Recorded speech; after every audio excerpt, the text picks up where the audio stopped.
Welcome to True Print for Life. I'm your host, Christina Vera. And I'm your co-host, Maylin Sambois. Welcome back to our next episode.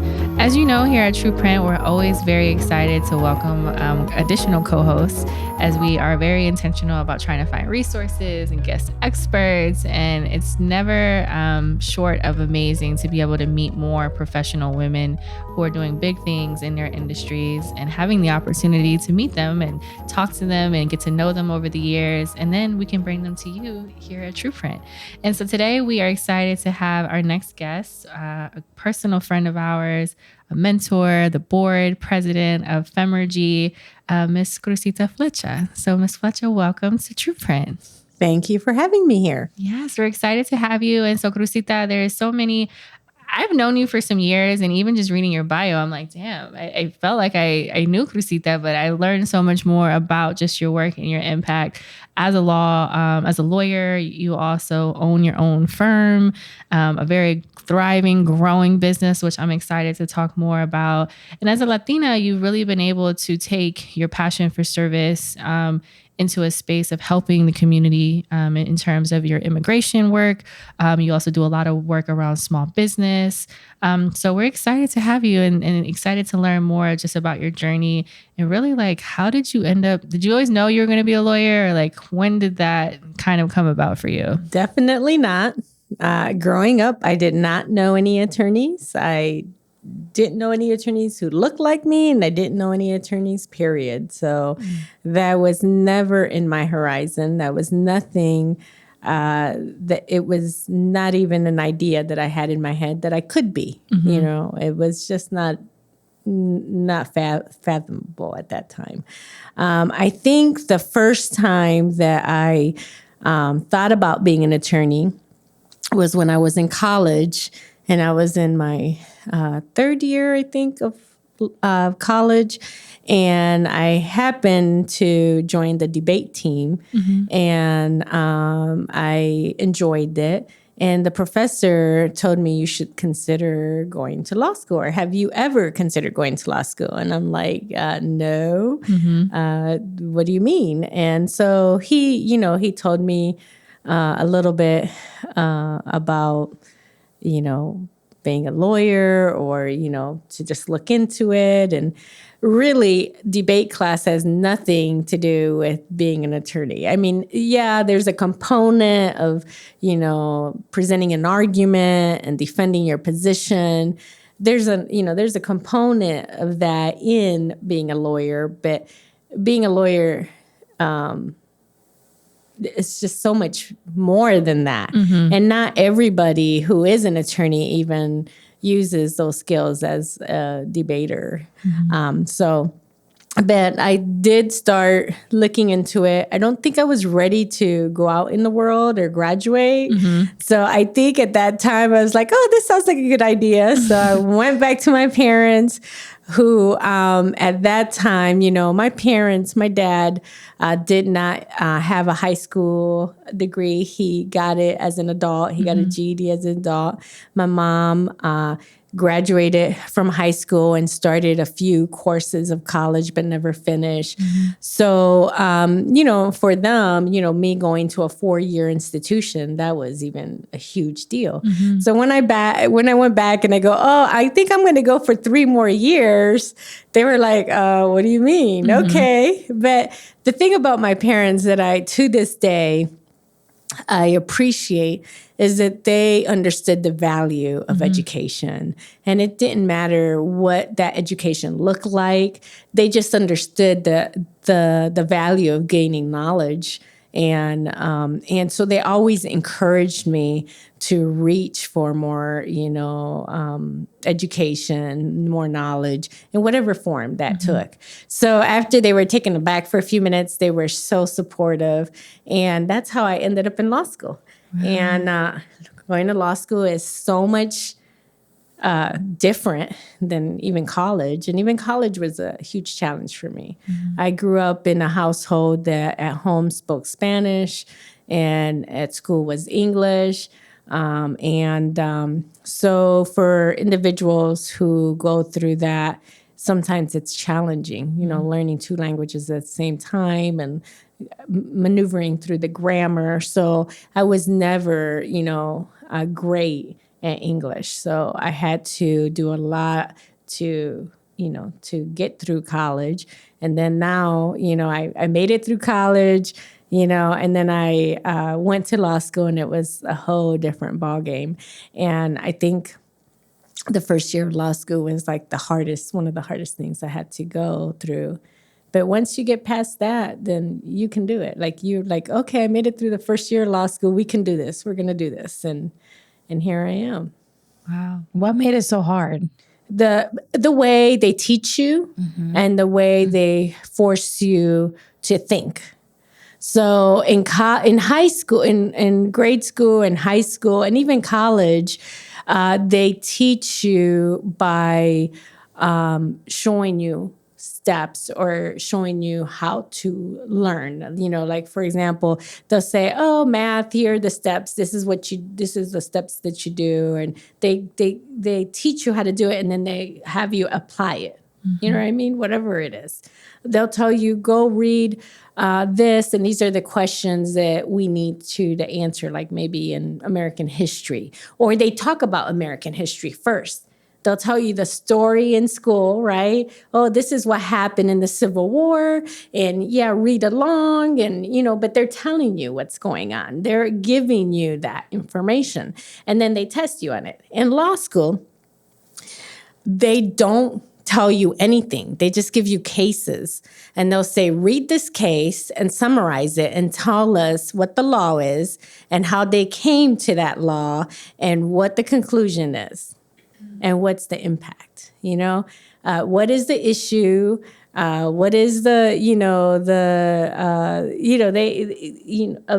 of cases? And you're like, in some of these cases, it's like, what are you talking about? Like sometimes you didn't even know what the law is. Like you would think, I was like, oh, this is the law. Sometimes you didn't, you didn't quite understand, right? And it wasn't written in a way for you to understand. It was written by judges and, who already were in that practice, and they used terms and that's how they taught you. They taught you by giving you some, tell you to figure it out. And then you learn by going to class and them shredding your ideas to pieces, or whoever was brave enough to say, this is what I think. These are the positions. This is why it was right or wrong. This is why it was the application of law. This is policy versus law. And I went to law school during a period where the professors, they weren't the type that were coddling you or they're teaching you. No, they ripped you apart, and then you had to figure it out, and you had to be strong enough to get through that, And so it was extremely difficult to change to that, Is there a lot of women in law school? At that time, no. I don't remember like a huge amount of women. And minorities, I could count in one hand. I think I was one of 3 Latinos, African American, maybe a few more. It was just it's very intimidating process. I think it's a lot different now, but back then it was certainly not something that it's kind of surreal a little bit. I graduated in 95. So it's quite a few years ago.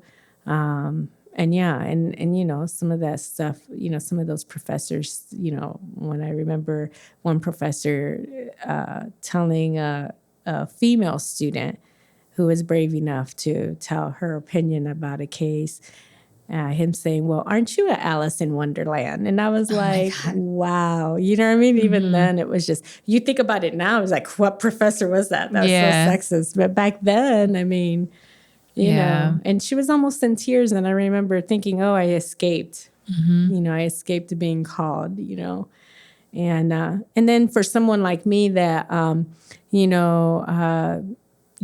sometimes my language, even though I was born and raised here, like I said, I learned with 2 languages at the same time. So sometimes my words get mixed up, especially back then. And so it was certainly something I had to go through, but I made it through, and And I think that's why I'm so passionate about Femergy, right?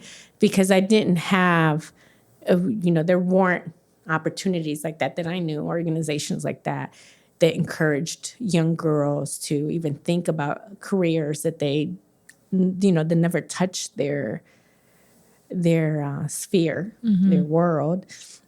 And then also didn't, that I didn't have that encouragement. Like my parents wouldn't know what to tell me if I told them that, or they would have no concept, Right.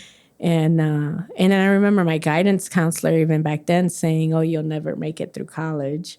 You know what I mean? And, that made me so upset because my grades in ninth grade were mediocre, but that made me so upset. And I guess that's the Latina in me that I was like, okay, you don't think I'll make it through college? Right. And I hit the honor roll the following year and the year after that. Yeah, I was just so upset that he had given up on me and I wasn't ready to give up on me. And then after that, I, went on to college, and I was a horrible standardized testing person. My brain isn't wired like that. Like, with standardized testing, you have a question and all the answers, and there's two that may be right, but which one is the best answer? I would always pick the one that was right, but not the best answer. And that's what, standardized testing is to get into college and law school. So I scored so low with that. So I had to get into special programming, for, diversity programs. And just think, if they didn't have that, we think about the, what's going through the Supreme Court with regards to diversity and what's going through some of these, decisions about whether you should give special, treatment, whatever you may call it, or look at other things to let students in. I wouldn't have been able to go into those schools, and I probably wouldn't have gone to school if if they didn't let me in, because my standardized testing was extremely low. I got in through my grades and through character letters, like everything else that they considered besides that test. So, Wow. yeah. So after you finished college, what did you do? Did you go work for a firm? No, after I finished college or law school? Well, law school. After I finished, the good thing about law school is that I did take up opportunities that they presented at the law school. So they always encourage second years to do interns somewhere, like, whether it's wherever that may be. So I started working for the city of Columbus as an intern, unpaid intern, my second year of law school, because you're not allowed to work first year of law school if you're full time. So the second year of law school, I took an unpaid internship to the city of Columbus. And that worked out great for me. I met a lot of great attorneys, other interns. It was the first time that, I put it into practice.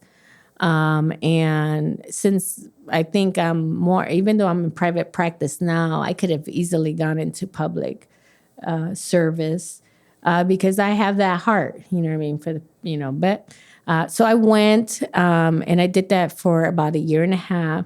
And it so happened that there was an attorney there that he would go to me to do a lot of work for him, whether it was research or whether it was writing a memo or, summarizing things or whatever case he was working on. And so he got appointed to be a judge in Franklin County Common Pleas. And I kept my eye on that, So he went over there, and I told him, he knew I was interested in being a staff attorney for him. And so he gave me the opportunity. He went in there, kept the staff attorney that was there until she left. And then he offered me the position, and I became, it's a judicial clerk is what some people know it as, but in Franklin County Common Pleas, they called it a staff attorney. And I did that for about a couple of years. And then from there, I got offered a job to federal district court, but it was part-time. And then I got offered a job as an assistant attorney general with the Attorney General's Office of Ohio. And it was full-time. And even though I wanted to take the federal job, it was a little bit more prestigious. And, I just couldn't do it because it was part-time and, and so I took the attorney general job, which ended up going good for me as well. So I was there for a few years, and then I went into private practice. I opened my own, my first, I went solo. Yeah. And that's another thing why, I went solo. I was enthusiastic to hang my shingle. Was not as successful as it could have been. I would say mediocre when I look at, my success. Yes, I wanted to help the community. I wanted to own my own practice. But looking back, I didn't utilize, resources that I would definitely tell people who wanted to start their own businesses to do. I went through the motions of, what's my business plan? But beyond that, I didn't really prepare myself by reaching out and taking advantages of all the resources that are out there. Even back there, probably. Now there's a lot more resources. But, it's like that thing they teach you. My minor in college was business and accounting. But I never went into practice. I never went and worked as in business or accounting. I went straight to law school. So it's like what they say is like, the individual will do the job that they know, which as an attorney, that's what I was doing.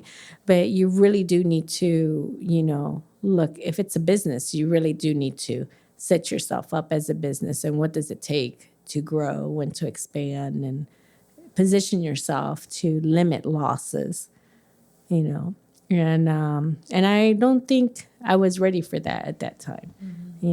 God was gracious and provided, but I think that knowing what I know now and seeing the growth of this law firm that I've opened in 2019, I see the difference. So I love that.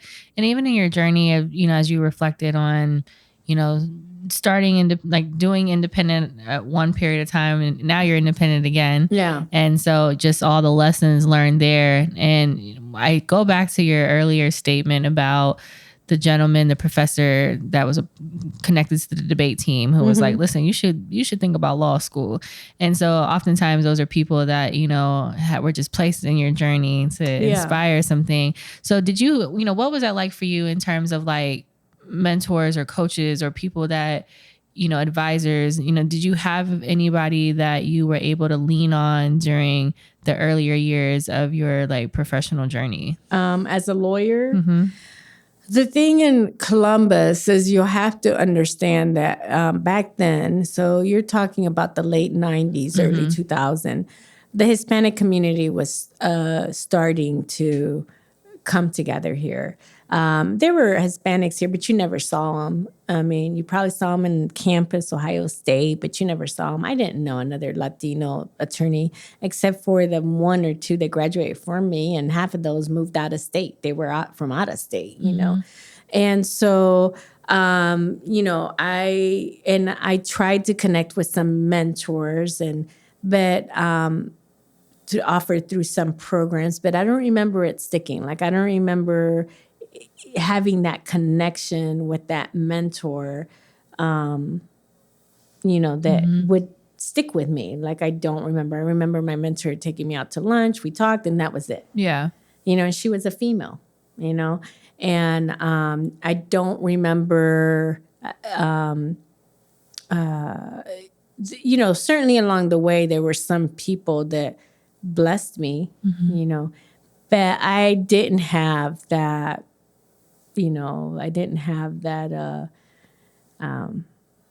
mentorship opportunities back then that I think that there are here now. Currently. Is that why you're so passionate then about mentoring then and serving? Yeah, that's why I'm so passionate about groups like Femergy, right? Because I think that, number one, I don't think that professor understood what he did for me, right? I think he mentioned it, but for him, it was like mentioning it to any other person. But I don't think he didn't know my background, probably. He probably saw my passion at the debate class. I liked arguing, I guess, and discussing. And so he probably saw my enthusiasm. So he mentioned it, but I don't think he understood the ramification of that seed he planted or that rock in that still river that he threw in, or lake or whatever. Does he know you're an attorney? Did you ever go back and tell him? He knew I went to law school. Okay. He did know I go to law school. But no, we never, connected after that. And, he took an interest in me. I ended up being his teacher's assistant in accounting. He was an accounting professor of all things. He just happened to teach a debate class. And so, but I don't remember, other than him, someone who really, I just don't, so, that's why I am so passionate about Femergy, because I think that Femergy, once that the group gleans, we glean, right? An interest in a girl, or spark an interest in a girl. We don't just say, oh, you can do that, and then walk away. No, we do things to see how can we water that seed, right? If this is what you want to do, let's explore it some more, or present other opportunities. You know what I mean? And I think that's why I like that. And then you guys have so many connections and networking with so many professionals that, you can do effective networking and so forth. I just, I think that's what's so awesome about Femergy. And that's why I'm passionate about it. In your experience going from like a hard start on your first business to now a thriving one, like what would you say maybe are the one or two things that have made a difference from then to now? Even though I see everything I did wrong at the beginning, those were learning lessons. I've been hearing a lot this term, other people hear saying it, and I truly believe it. And it's like if you in your mind, you're going to fail forward. If you're like, okay, we're going to fail forward. And, you're going to be disappointed. You're going to get knocked down. You're like, oh my God, why am I doing this? Let me just stop. Or, and then you're like, wait a minute. And then you're like, you're stubborn. You keep doing it. You keep pressing. Then, you learn from all your mistakes. You try to learn as much as you can. I'm still learning. You know what I mean? Yeah. I'm still learning. Like, for example, I've, at this point in my law firm, I'm thinking about, okay, so I am not a young attorney. I employ an attorney who is 20 years younger than me.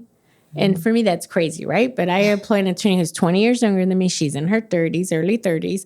And so that puts me in perspective, right? How long will I be practicing? Yeah, my business is growing, but what's my future? So I had to start thinking about, okay, so what is going to be, I never would have said this before, a succession for plan, me, right? for my law practice. I don't want to just close the doors. I want Flecha Law to survive me in one shape or form. I want it to be a legacy. These are the dreams that I have for Flecha Law now that probably I wouldn't have even thought about. But now my 30-year-old attorney, she's thinking about this, right? We've had discussions. Okay, you can own this. What do we have to do and put in place to talk about that? So we've been going to business courses that are targeted towards law firm development and equity partners, things that I didn't know. Like you'd work for a large law firm, how the nuts and bolts and how they function and how they get paid. Little law firms is like, okay, you get paid on the case, you pay your bills, you pay yourself. And you know what I mean? So now I'm starting to, okay, so what am I doing to prepare myself for the future? And also I have a lot of, honorary nieces and nephews, right? What a blessing if one of them went to law school and they could just slide into my practice. That would be nice. You have a job. You don't have to worry about finding a job. Just worry about your school. It's beautiful. Girls at Femergy, you guys need to hear this episode. Yeah. So now you can go to law school. Right. Yeah. We got jobs for you. Yeah. I agree. I love that. So you're very passionate about, because you didn't have mentors, and I know sometimes you're looking for those younger, right? lawyers that you can mentor? Have you found a couple people so far that you have been able to mentor? Lawyers, no. Well, there is. It's funny because it just happened organically. So, of course, the attorney that works for me, she worked for another law firm. So, when she came to me, she's already been practicing for years. And another young man who, I call him young man. He has 5 kids and he's already, also in his early 30s. But the thing that I found is that, like with him, he opened his own practice for the very, very first time. And it gave me so much pleasure to tell him, look, you don't have to worry about finding cases. I'll give you the work. You don't have to worry because, you start working. Am I going to get enough cases to keep open for next month? Am I having enough cases to hire an assistant when you really need an assistant? Like you could tell when you need an assistant, you know what I mean? How am I going to do this? How am I going to do that? Everything that goes involved with and I've been, trying to help him and guide him and putting tools in place for his success. And I know for a fact, I am confident that he is much farther than he is now than he would have been if I wouldn't have been in his life. You know what I mean? I know that. It's not arrogance. It's because we physically sat down and like, you are not in the position I was when I hung up my chingo. Right. You know what I mean? You have someone giving you cases. Supporting you know what I mean? You have someone who, has given you tools, to succeed.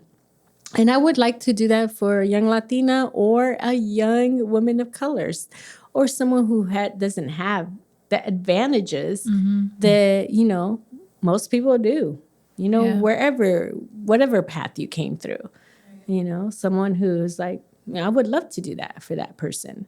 Yeah.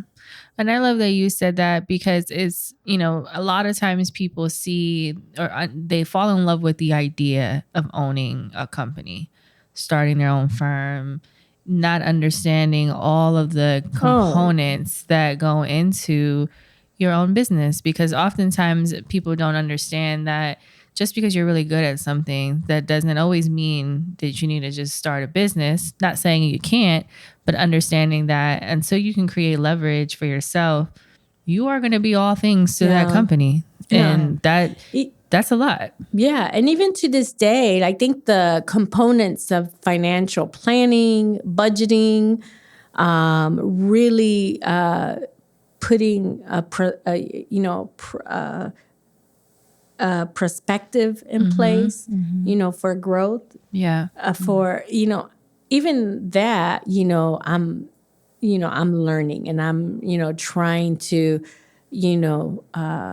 handle my growth, right? Because there's growth. There is the term growing pains is so apt. You know what I mean? You have all the work. You don't have enough staff. You have to think, okay, is it labor shortage? Can't afford the new staff, cash flow, like all that stuff. And then it's also, things like, people will not understand the whole concept of the taxes, and I didn't, and people, when I was counseling businesses and I worked for a tax liability company for a little bit, and that's how I, that whole tax thing, the concept and your responsibilities came to play. It's like people don't realize when you are putting people on payroll, first of all, you should put people on payroll, right? And if you can't afford to put people on payroll, then you can't afford to be a business owner right now. I will say that. If you cannot afford to put people on payroll when they should be in payroll, you are not ready to open your own business. No matter how much that would hurt, no matter how much you want to open that business, don't do it. Because the consequences are so severe. You know what I mean? When you are putting someone on payroll and you are not, God forbid, using a payroll company and you're trying to send those taxes out yourself and you're not sending those taxes for the employees, there's two responsibilities there. Number one, the taxes that are the employee's money. That's not your money. And people are like, they open their eyes like, what are you talking about? It's like, that is not a general expense. That's not something that you decide whether I pay the light bill or payroll taxes. Because I explain it this way. If someone gets paid, if you're paying someone $15 an hour and their paycheck, they get $12 an hour, right? Those $3 are those employees' money that you're supposed to hold for them to pay the government on their behalf. If you keep it and you put it as part of your operating expenses to decide what expenses you're paying, you're stealing from that employee. And you're stealing from the government. And the government will hold you accountable. And it doesn't matter if you're a corporation. It doesn't matter what. If you are the payroll fiduciary, you can go to jail for not paying payroll taxes. That's the worst consequences. But that's why I say, if you're not... Those are just the worst things that, I'm talking about whether you should own a business or not. Right. But those are some expenses. Yeah, you do decide, what bills do I pay? Yeah. But there are some that, no, you have to pay these bills. You either raise your rates to be able to pay them, or you don't pay yourself. There have been times when I first, even this last... when I opened my practice in 2019, I say I started 3 times. I finally got it right. At the beginning, I wasn't paying myself what I was worth. I had to figure it out. I had to figure out how was I going to survive. Right. You know what I mean? Reinvest. And do it. No, we know that. So listen, we know that so well. Yeah. Now I know we're getting ready to wrap up because Crucita is a very busy person and she has a lot of things coming up. But I wanted to ask, maybe as closing almost, what tips could you give to someone that's choosing a law firm or choosing a lawyer to work with, whether it be business or for immigration work? What tips would you give them? I would say comfort level. You go, people don't want to pay consultation fees. Well, if you don't want to pay me my consultation fee, it is my time. I know some people give consultations for free. We do not, okay? If you don't want to pay me my time, that's okay. It is my time. So I would say that it's better to pay an attorney, 2 attorneys, 3 attorneys to see which attorney fits you, than go to an attorney and you don't feel comfortable with them, but because you paid the consultation fee, you stick with them. You want an attorney who will break it down for you, will explain the process that you understand, and you want an attorney who doesn't get exasperated for doing that, and who shares whatever they're doing in their case. That's your case. Yeah. The attorney should be open about it with you. And it's okay to ask questions. Ask a lot of questions, Especially if you reach out for the consultation and they don't follow up, that ain't the attorney for me personally. Because you to your point, I think people have to be, it's your case. So even though you hire these professionals, you should always know what's going on with your business. So whether it's your accounting, whether it's your, HR person, even if you hire leverage for all these different components, you should always know every element of what's happening in your business. And so oftentimes people are like, oh, you're my lawyer, handle it. And then you go to jail and you don't even know why. Then you have one of the DP. Or how many people have gone bankrupt because their accountants have stole their money, or because you gotta be on top. And clients give me a lot of grace because it does take me time to get back with them, and I appreciate that. But I think the reason they give me grace is because when we do talk, I am making sure that they understand what's going on with their case. You explain everything well. I try the best that I can. I love that. We have to have you back because I feel like we have so many things that you can share with us about, where you are now, the goals that you have coming up, some of the struggles that people are going through probably with it now and in the law, with everything in the world happening. I think you have so much knowledge. So we want the people to follow you so they can start getting in contact with you, right? So where can they follow you? How can they get in contact with you? So my office number is 614-379-3003. But my website, I encourage everybody to go to my website. It's www.flecha, FLECHA, law.com. Excellent. And we'll have all that information on the episode. Listeners, don't worry. If you're a millennial or she does have an Instagram. Yes, what's your Instagram? very, very popular. By the way. You gotta think about all demographics. I have to be better with the social media. I do have a couple TikToks out there. I saw a couple. Your office is gonna be upset that you didn't mention that social media. Yeah. Her office is very intentional about the social media, so follow those. Yes. I love it. Thank you so much for being Thank you for here. having me. Thank you. It was awesome. So here, at True Print for Life, we always end with one of our favorite mantras. It's bigger than you. Thank you so much for listening today. We're excited and we hope that you follow us on Instagram, True Print for Life, YouTube channel, also True Print for Life. And make sure that you share, like, watch our videos. Make sure that you follow us on all streaming platforms.